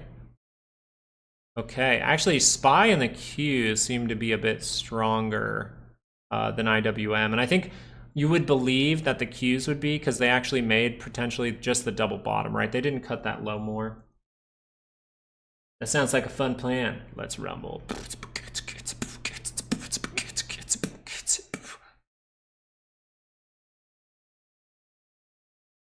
Yeah, I can beatbox, totally. Okay, Qs. I still want us to get, I want us to get all the way there. People still bearish, really bearish. And now they're seeing it come down, so they're probably excited. These little downturns get retail excited. They're like, it's coming down, it's coming down. It's like, yeah, just after it went up.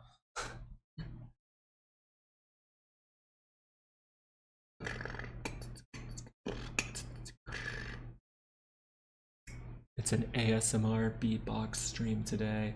Guitar. Guitar! I like it, Steve-O. Are you seeing a bull flag? Potentially on the 1 minute, you could maybe see that as a bull flag, but I don't do 1 minute charts. I would, potentially, if I was a day trader, I'd be paying attention to 5 minute charts. They can usually tell you a lot. They can tell you, okay, this is a weakness signal, but how weak is it?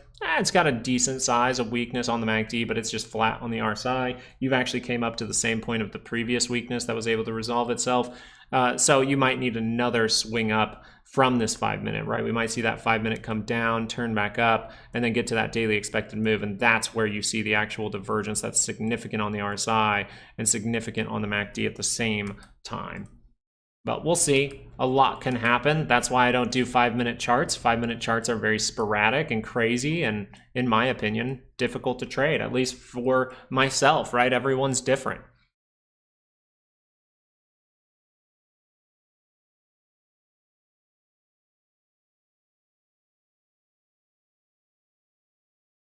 Looks like NVIDIA now starting to turn down pretty aggressively. Now confirming back down.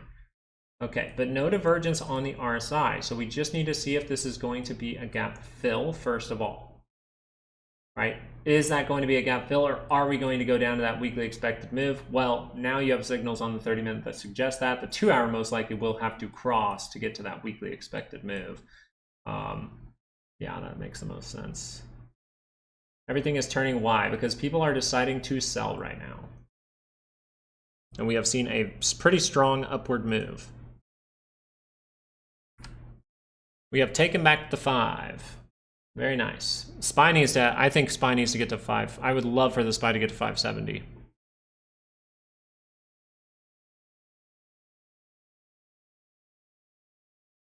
My go-to is 15-minute chart. I used to utilize 15-minute charts a lot. Sometimes I'll look at them, but I actually potentially use 5-minute charts more than 15-minute at this point.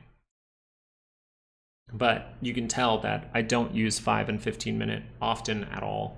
But yeah, 15 minutes a pretty regular one. I just like 30-minute. It has double the amount of time as a 15. But 15 is good because every bar is in market hours, which is always a good thing.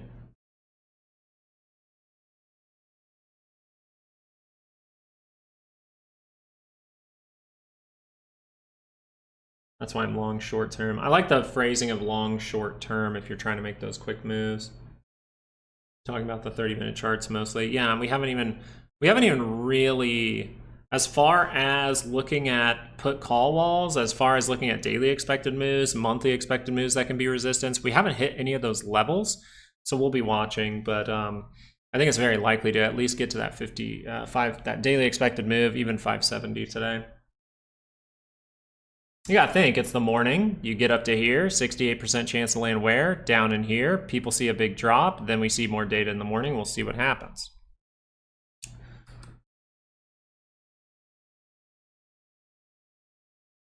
All it needs is an app. Rumble does have an app.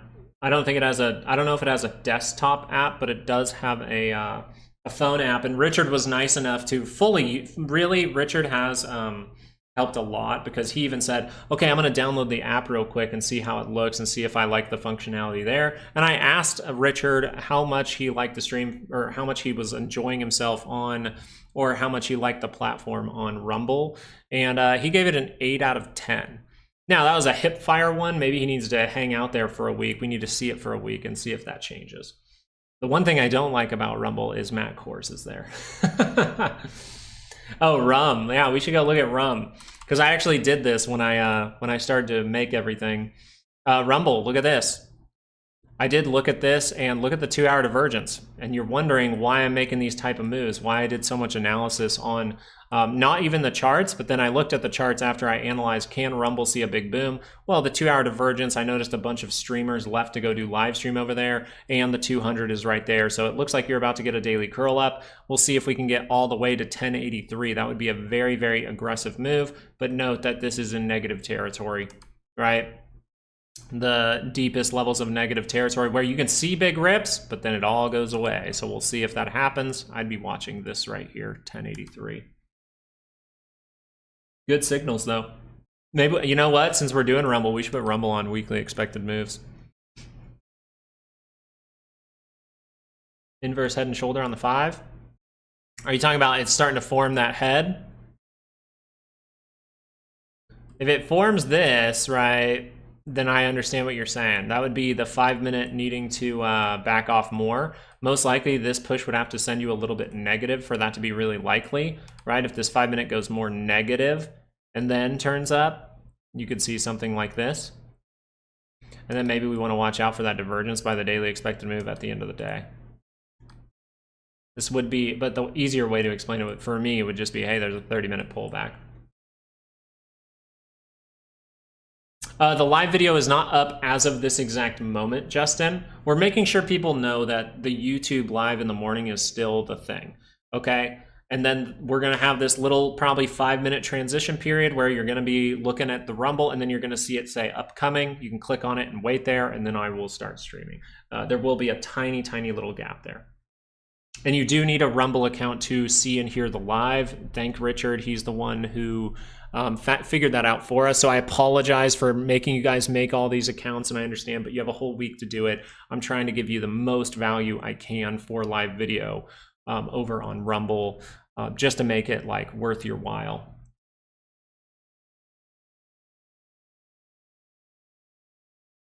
Government gonna flag me. Well, they're flagging a lot of my videos because someone keeps asking me about the DAX. And I know I'm saying DAX right now and I'm putting myself at risk, but I'm just like, dude, do you really think this stock channel is talking about vaccines every single day? Wasn't too hard to set up Rumble. That's great, Top Synopsis. Wait, Top Synopsis is my Ecuadorian friend, right? Oh, what did we have? I'll have to ask my wife what we had. We had some, what's the Ecuadorian dish that's like bread? It's like flatbread, and you put like, it's almost like, I want to say like naan, or almost like a pita, and then they put like bacon and cheese or chicken and cheese in it. It was so good. No apologies for expanding the platform and providing even more access to great insight and analysis. Naan? Well, I can't remember if that's what it was. She said it was, my wife said it was Ecuadorian, and her mom made some. It was great. DAX, we're still aware of the 2-hour that could cross back down. There is a gap below you down at these levels. I'd be more worried about the DAX if you lose 22.2K. We can see that on the daily scale. We do have daily divergence that's pretty aggressive here. So be very careful with the DAX. Very careful with the DAX. Yes, it can beat this high and go make a new one if this daily is able to fully cross up, but you gotta be careful with stocks that are like this, right? I mean, look at that thing. This thing could go all the way down to 20.4K before it's able to see some more upside. Talking about a potential 10% drop here. Looking at the weekly scale for the DAX though. Yeah, pretty flat here. So I wonder if we're going to get that vomit moment for this and then it goes back up. But I'm a little bit worried about this bad boy. The weekly is very positive though on the MACD. Investing, that's mainly what we're talking about with these daily and weekly charts. Clicking around a lot today. A lot to keep your eye on today. It's very, very nice, very fun.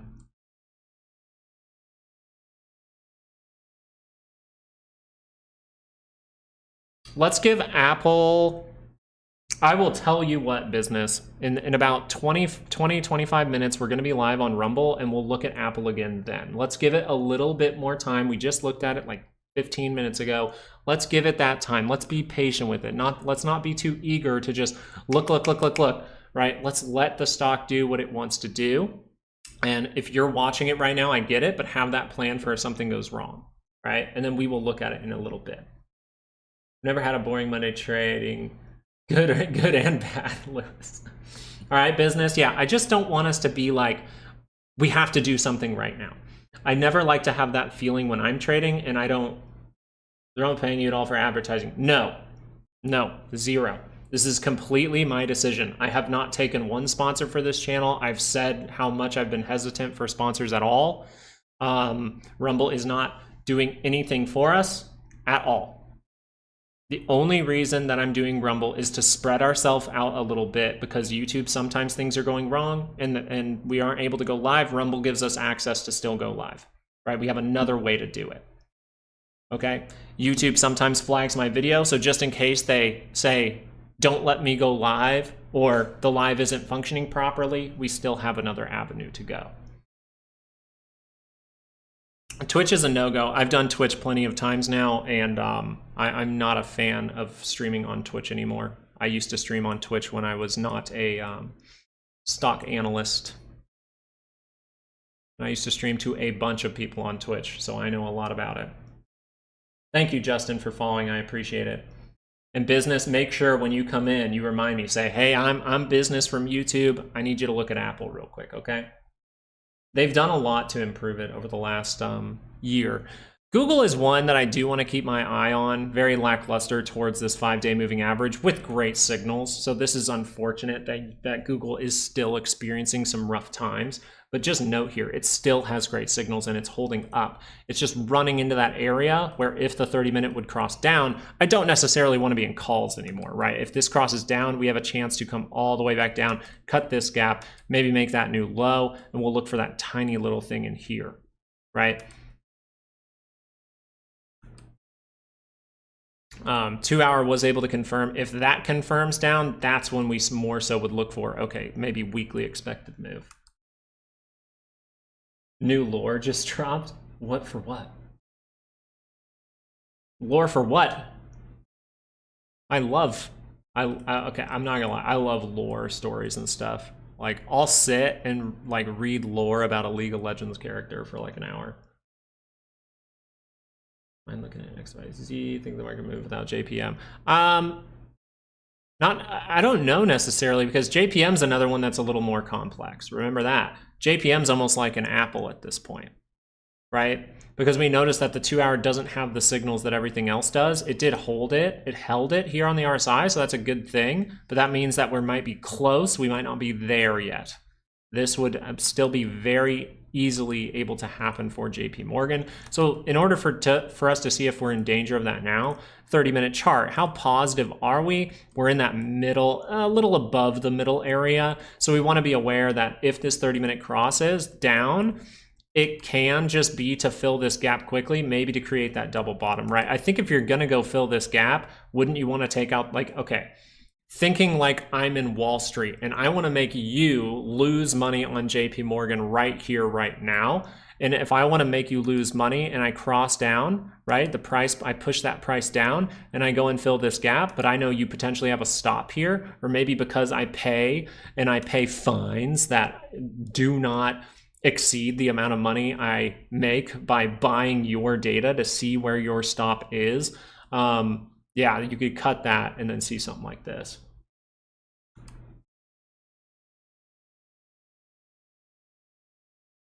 He does trade very quick. He's a day trader, Dubs.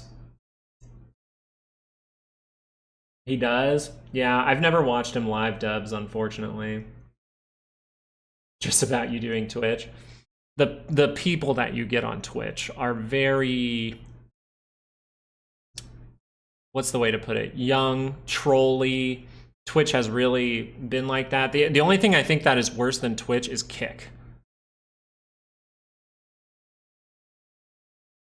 Kaylin, we're actually going to go look at Apple over on Rumble in about 15 minutes. Okay, there's a link down there in the description. And if you join Rumble, you just make a little account. We're going to go live all day today, all week, actually. It needs help from the Mag 7. You scroll down, you see Mags is negative. That's never a good thing, right? It needs that positivity from Mags. So Kaylin, if you're willing to, go do that real quick. We're going to be doing it in about 15 minutes, and we'll go through Apple. We've just gone through it a bunch of times. If you want to click back a little bit and go find Apple should be in the background, right? You can just kind of click through that that little timing down there on YouTube and then try to find where it says AAPL. Hey, thank you, Kaylin. I appreciate it. I appreciate your patience as well. Do you ever utilize tools like harmonic patterns, or are those more relevant, for day traders? I've looked into them, and I just looked into them and I go, is there really the best way to find a trading strategy around this? Can I utilize this with my other things? And I found that answer to be no. So I do not use harmonics, and I am not versed too much in harmonics, because the first thing I do if I'm adding something to my trading is I go, okay, I understand it a little bit. All right, cool. Right away, is it going to help my trading? Potentially no. Right? MACD, RSI, those are easy momentum things. And then once I added weekly expected moves, all I had to do was calculate one weekly expected move, watch it for a month, and I go, wow, that is really helping out my trading. What the hell happened? We really turned the... Yeah, well, the reason that I'm doing that secure opening is I really respect you guys. I love you. I love this community. I really do. And something that I was noticing was just that I was getting flagged sometimes on YouTube, and a lot of people were switching over to Rumble because they were getting flagged so much on YouTube. They were worried they were going to get just shut down, demonetized, whatever. And I was like, I don't want that to happen to us, because what if, you guys, right now, think about this. What if I just couldn't go live for the next month? What if they just shut me down for a month? What would we do? Well, we have Patreon, but we want to really be, helping a lot of people out. So Rumble right now, that's a way for us to do that. HSAI might be a good one for the channel. Let's go check out, HSAI. And remember, this is mostly about stocks, guys. We're still just mostly talking about stocks. You can ask me whatever about Rumble. I'm not trying to talk about it a bunch. I do want people to come join over there, so if people have questions, I get it. I'm still just paying attention to stocks like regular. They want your info, but not your opinion. Yeah, that's kind of what it is. Well, it's not even that. They want your info, and they don't even want it to get close to having an opinion about certain topics, because I'm not even saying the words that they're flagging videos for in a lot of those videos. For this one, great 2-hour move. 30-minute though, what are we looking at here? It is slightly negative. There could be more work to be done here. Let's look across. Ooh. Okay, it's kind of a buy zone. You're actually getting a great confirmation back up here, and you're still, see, this is almost like the opposite. You're in that middle area where if I was short, I'd be in that middle area and have to make that decision, kind of a gut decision, because you're kind of in the middle down here saying, hey, yeah, we can see this thing get another positive move, but this could also fail and just keep curling down. So this one, a little complex. I would be looking a little bit extended out, right? If it's a little complex on this and I see it in that middle area and I need to make a decision, right? I need something to make a decision off of. I would look at the hourly chart, see this confirmation. If that confirms in 42 minutes, I would potentially be like, okay, this is very likely to curl up. When are we likely to actually see that break this low? Well, that's if we curl up and then create that quick divergence on the hourly chart, in my opinion. But I don't hate this by any means. The only thing that I hate about it is the daily divergences. So if you see a trap up here, it could be a big trap. You could start to potentially go down to these levels, right? We could go down to here first. Go down, see that come down, go up, see that curl down again, maybe retest some levels and head down lower to get to that 200. Looks like earnings, bad earnings, good reaction. What up, Duranto? Subbed on Rumble, just follow your live. Hey, thank you so much, appreciate you. Looks like a bull flag breakout or a bull channel breakout. Bull flag breakout. I guess you would say that would be 1 hour still. Very controlled, so you're right to call it out. Very, very controlled. Very controlled. So I'm not talking about the downside to be like, oh yeah, this is going down right now. No, I'm just aware like, hey, the hourly curls up. If it does this, that could be a trap. That's all I'm saying. Right, this is why weekly expected moves help out your trading so much, because then if you have a weekly expected move up here, you can really know where that trap would take place, and if it's even possible, right? If this thing has a weekly expected move at 30 and this thing screams to 30, it's going to blow past all of this. It's going to blow past that divergence, right?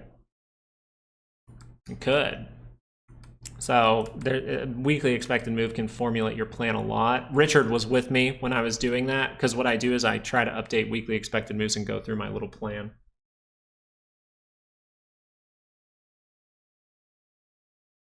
I think Palantir looks good for the target. We haven't looked at Palantir today. Let's go look at that. Once again, 30-minute pullbacks as we get to these type of levels, they make sense. 2 hours able to confirm up, great divergence. So once again, we just notice a lot of these stocks are similar. 30 minutes can experience pullbacks, but if we start to go too deep, go too negative, and the 2 hour crosses, we have to treat it with a lot more risk in our head about it. Like, hey, if we're in calls, this isn't necessarily good. If you're still in shorts, you're like, hey, yeah, I want that 2 hour to curl down, but you're kind of hoping that that 2 hour turns down. Happy Friday, thank you. Yeah, you're bringing up some good ones.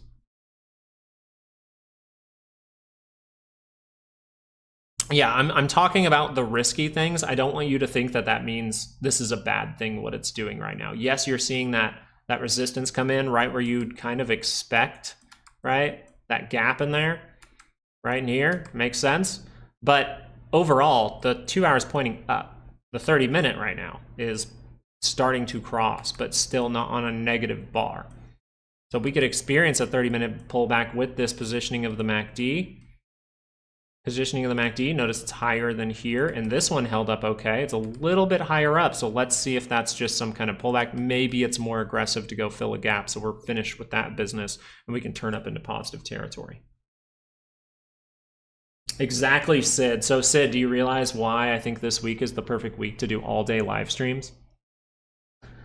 All-day live streams, that's why. We're going to do those starting off every single morning on YouTube, and then we're going over to Rumble. Here we go, XYZ, very good double bottom. I really like the look of this. Pretty good, a little bit up, but I like it. I'm going to call it double bottom, because look at the 2 hour. When you look at the 2 hour, the closings are lower, so that's nice. 2 hour divergence as well. And trip, oh my goodness, look at this, man. Damn, wait, who brought this up? Monumental, you dog, you. Okay, look at this. This looks like a lot of the other stocks we're looking at, and bam, that thing is up on the RSI. This is saying you are very likely to curl up a daily chart. And look at that, the daily chart's curling up. Now, once you do all that, you want to understand what is the most likely thing for the daily chart. The most likely thing is to get a lower high. Right? So if this gets to that center line, I really want to be looking at 2 hour signals in there. Even if I don't have any, I need to be aware if that daily crosses down or I hit a weekly expected move, okay?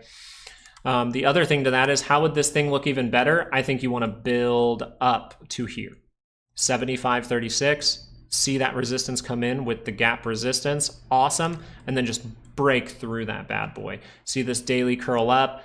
I don't think the daily would even curl down. I think this might just be a little 2 hour pullback moment, but if the daily needs to curl down, that's fine, and then curl back up into positive territory.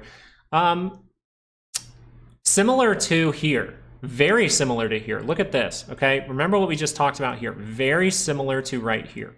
Look at this. We go up to these type of levels, we see it fool around, turn down, curl back up, and look at the positivity that held. Look at that, bam. Curls up again, flags out, curls up again. Nice. In positive territory, right? All of this was in positive territory though. So you notice that this is going to need a lot of work right now in order to get you into that positive territory. If you get gaps and things like that, it can start to get a little confusing, but we'll see.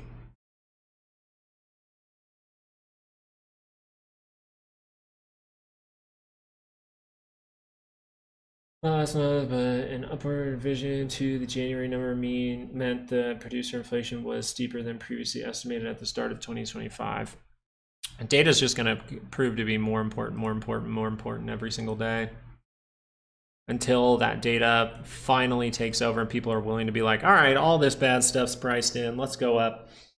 I was kind of reading into, I was like, I wonder if we'll see a reaction if this whole Ukraine thing chills out. I wonder what reaction we'll see there.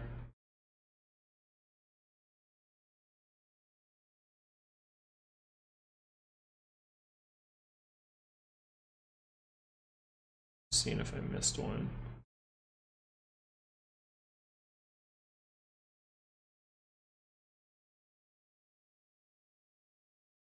Palantir. How long, Tyler, how long out is the Palantir one? I just want to understand the type of decisions you're making. How far out do you have that? I just want to understand the decision that you made at that time. And I'm sorry it's going bad for you, but I just want to understand that decision. April 4th. April 4th, Palantir.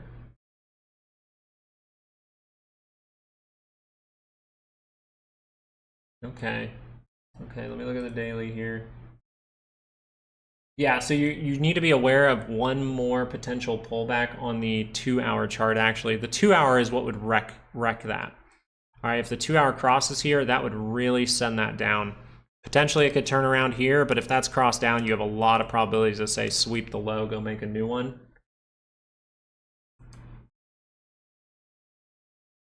Just say the timing might be a little off, but if you just get a 30-minute pullback, that would be nice. I just don't think you want to go all the way down to these gaps. Maybe if it's quick and you get a wick there, but yeah, the 2-hour crossing would be the risky thing for that type of trade, I think. Take your time, take your time, take your time. Mistakes are made. Happens to everyone.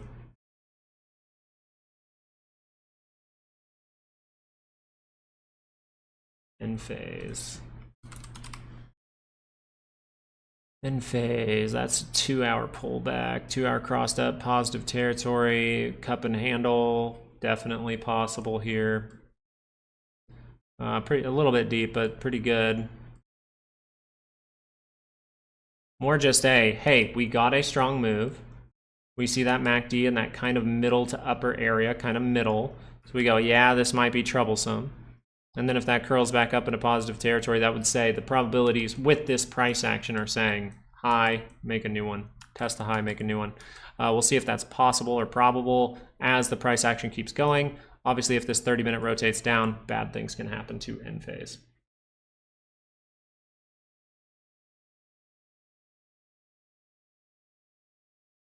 Hey, there you go. See, Steve-O did something bad. I did something bad before. We all know about my Zillow crap.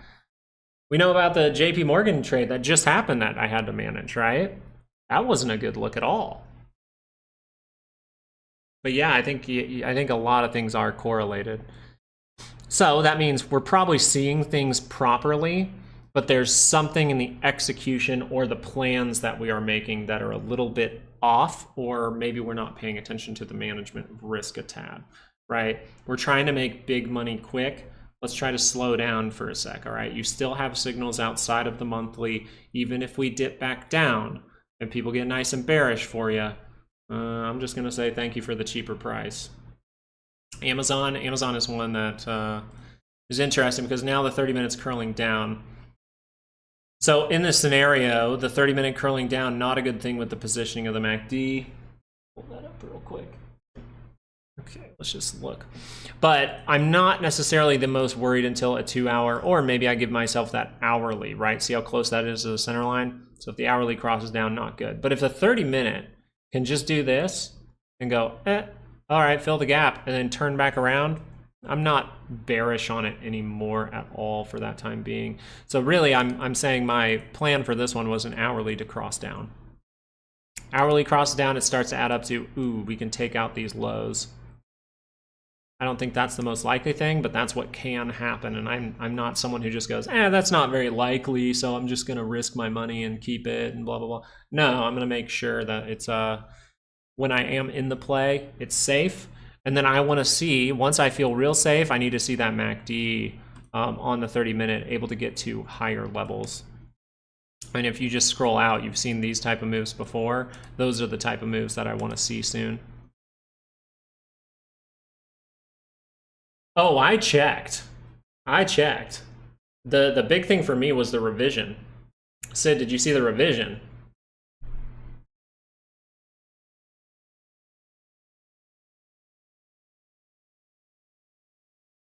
Oh my goodness, the revision was like, holy crap. I was kind of hoping that thing would just see some good upside move, but then that 10-year would get going too. What was the significance of the revision? Wasn't it like negative 0.7 to negative 1.2?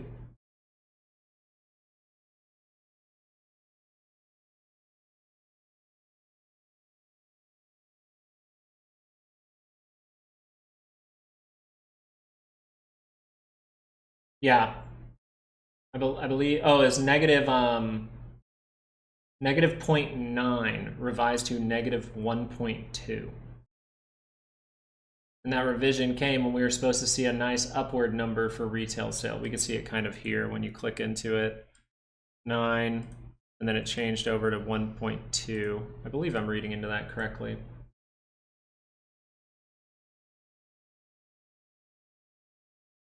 Any take on PayPal? Let's go look at PayPal. I haven't looked at that in a second. Nice. Okay, did we make anything 2-hour looking good? You would say high or low. Very big dip down here.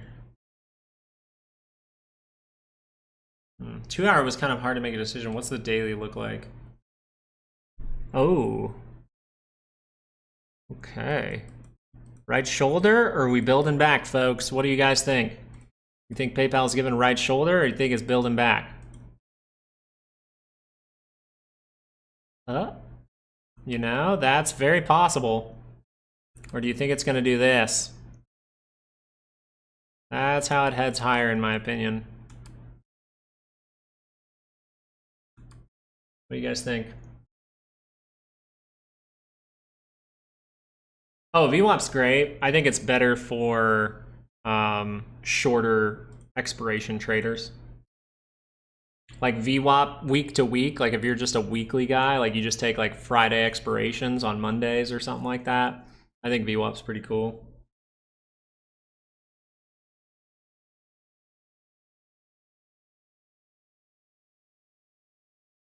Back when I was trying to make money fast every 2 days or so, I was using VWAP. Now I just like my risk to be a little bit mitigated.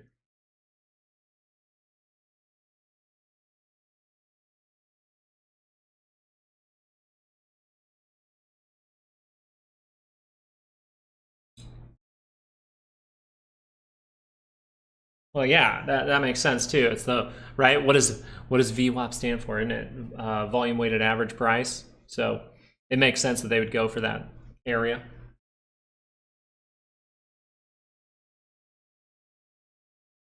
All right, folks, it's time. If you haven't already, you got to go click on that link down in the description and come join us over on Rumble. We will be starting up there in exactly, let's say, 9 minutes. We will definitely be up and running, if not before then, okay? So go join over there. I'm going to hop on over and let's get our first session over there. Let's see how it goes, right? This is maybe going to be a learning curve this week, especially on Monday as it's our first day doing it. But if you want to join, link is down in the description. Click on Rumble, make an account, and come hang out with us there. We will be live all day this week, YouTube in the morning, and then we'll do Rumble in the afternoon. So Volcano wondering alpha pandas. So I hope to see a lot of you guys there. I'm looking forward to seeing you guys over there, and I will be right back. All right. So this time we're not saying bye. We're not saying peace out. We're saying It's not goodbye. It's see you later. I'll see you guys on Rumble in about 8 minutes, if not before then. All right, peace out, guys. Well, peace out for now. See you over there. Hit that link, okay, folks?